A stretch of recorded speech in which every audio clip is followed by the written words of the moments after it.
yung mga kahirapan, yung mga problema yan. Hindi daw to ginagawa tayo, hindi daw to dalawang bagay daw yung ating i-decide sa mga bagay pag dumadating ito. Maaring better or bitter.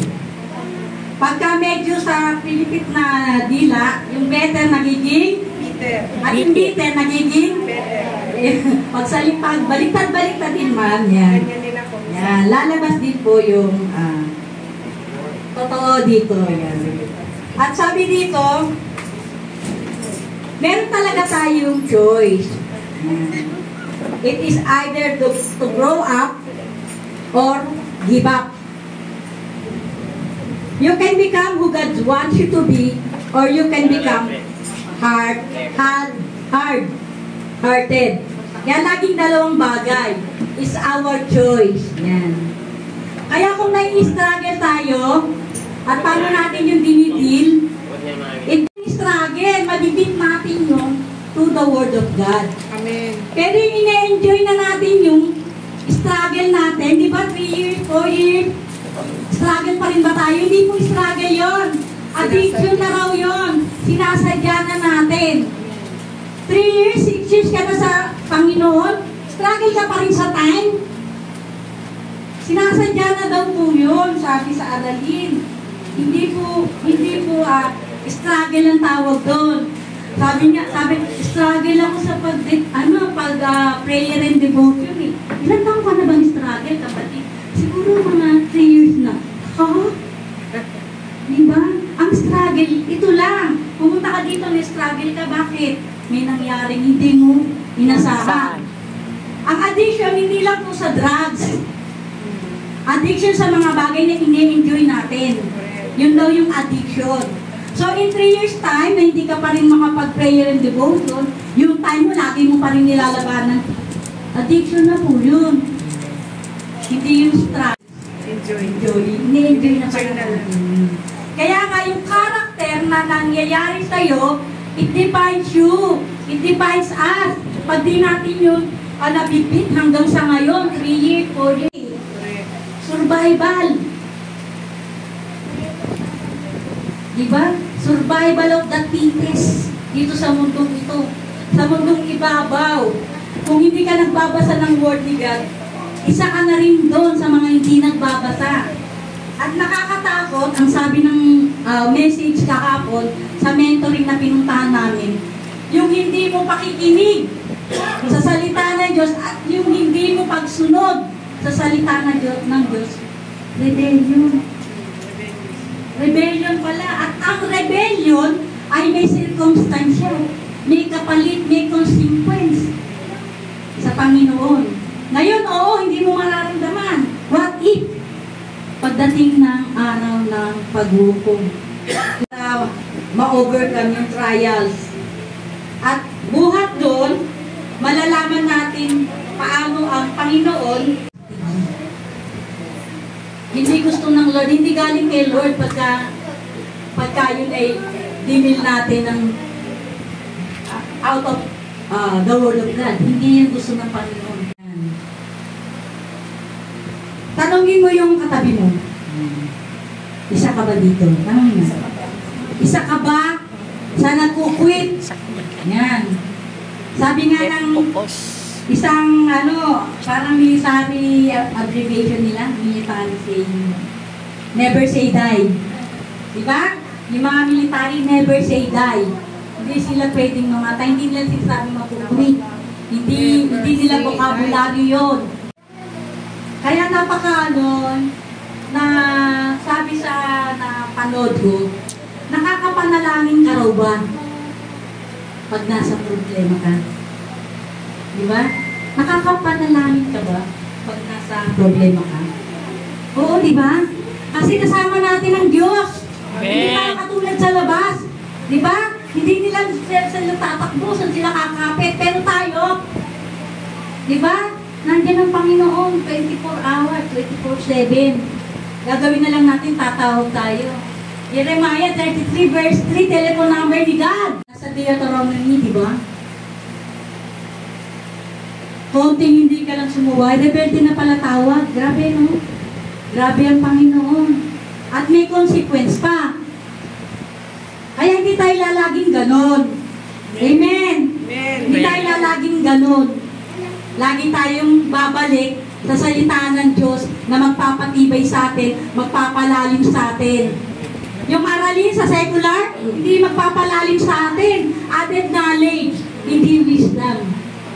Knowledge lang po yung pinag-aaralan sa school. Ang wisdom, galing kay God. Amen. Hallelujah. Di ba? Nakakatama. Tama. Tinatamaan. Yan, sabi dito. Ang problema daw natin, kapag tayo'y lumulubog, nilulubog tayo ng problema para sa ibang tao, wala kasi siyang goal. Ganun pala yun. Pag nilulubog ka ng problema, wala kang goal sa buhay. Ang gulo ng aralin ko. Yan. Sabi sa number 2, don't discard, hold on. Nasa Acts, verse, 27-18. Don't discard, hold on. We took such a violent battering from the storm that the next... Sa tao, ina-abandon niya. Ano nagsisimula niyang i-abandon?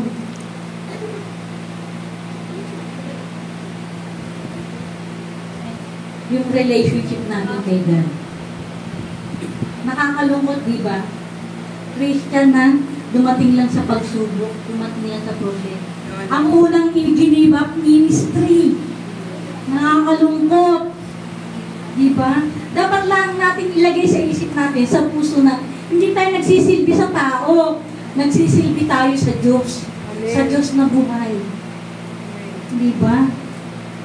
At matatawag na rebellion kasi hindi ka sumusunod. Sa government, di ba, pag di sumusunod sa laws nila, di ba? Rebellion tawag, gina-hunting. May physical punishment, sa Diyos may spiritual punishment. Di ba? Abandoning relationship to God. Pag nag-pray ka, di ba una, Our Father? Sino nakakaalam nun?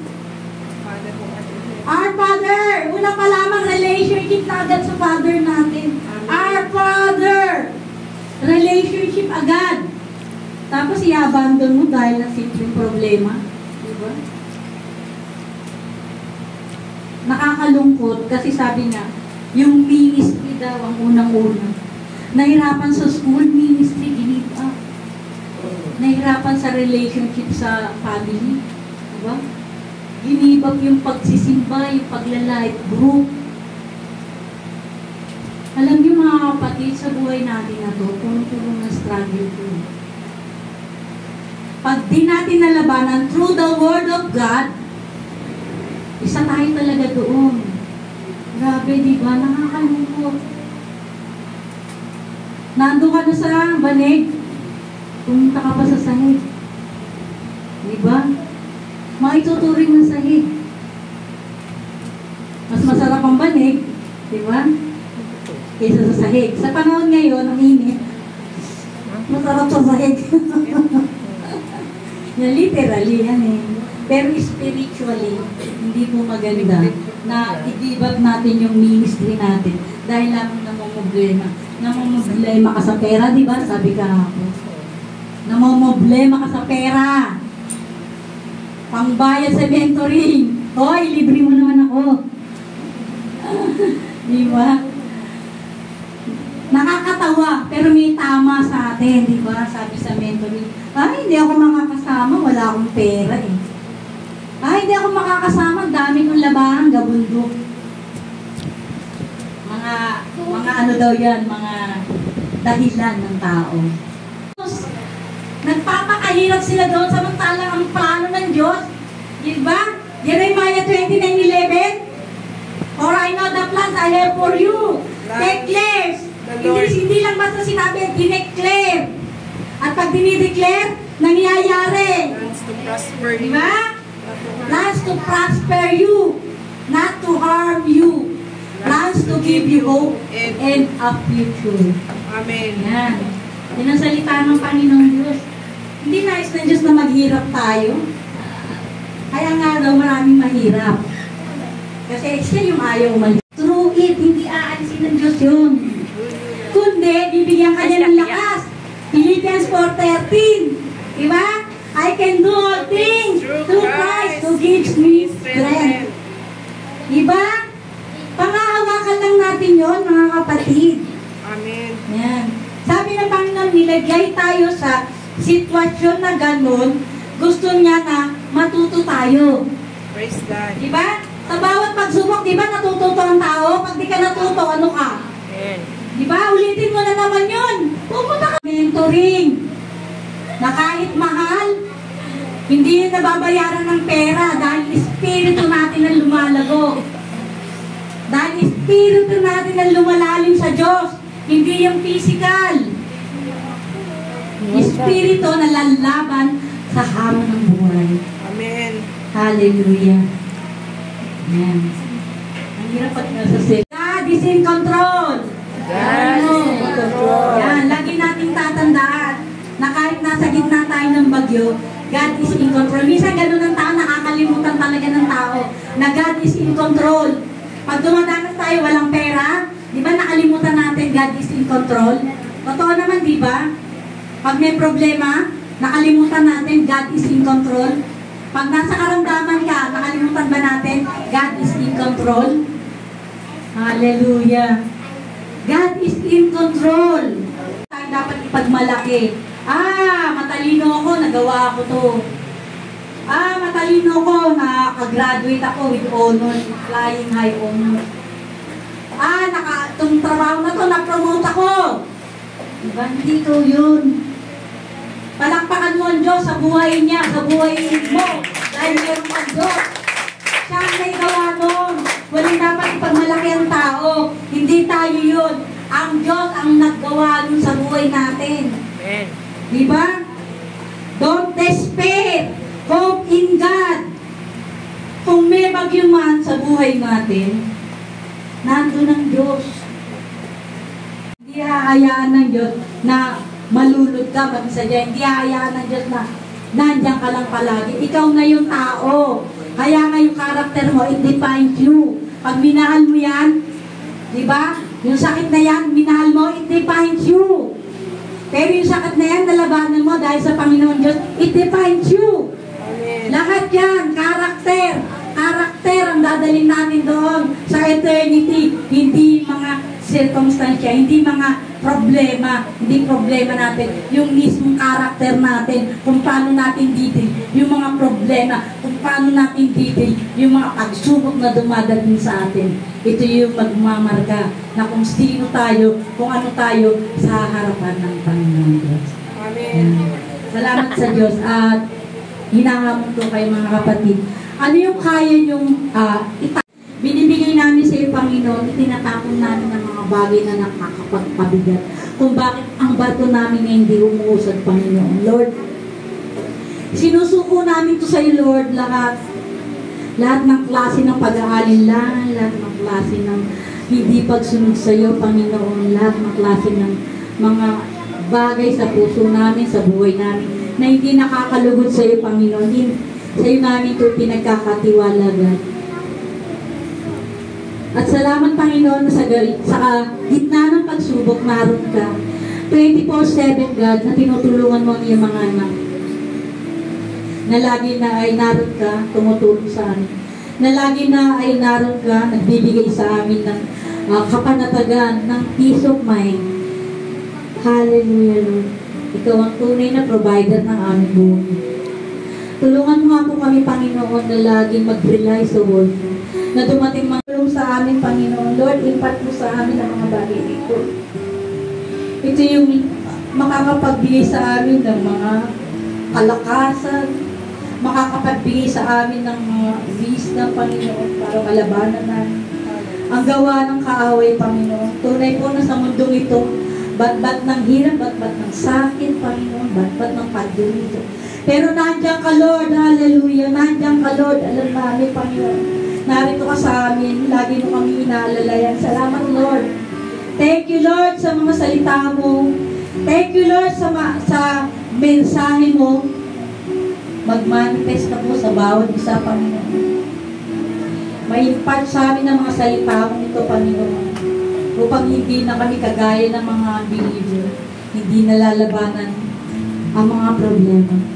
Dumadating sa punto na kunin na nila ang kanilang buhay, Panginoon. Lord, nakakalungkot. Tulungan mo ang bawat isa, Panginoon. Ma-reach out po namin. Ulit, Panginoon, maraming salamat po. Pinatunayan mo ang iyong katapasan sa amin, Panginoon, na sa kabila ng mga pagsubok. Ikaw po ang patuloy na nagbibigay ng lakas sa amin, Panginoon. Kaya't sa umagang ito, Panginoon, aming dalangin, Lord, ang patuloy na masaganang pagpapala na nagmumula sa iyo, ibuhos mo po sa bawat isa ang pag-ibig mo at ang pagsama ng iyong banal na Espiritu ay laging sumaamin lahat. Pangalan ni Jesus. Amen. Amen. God bless po.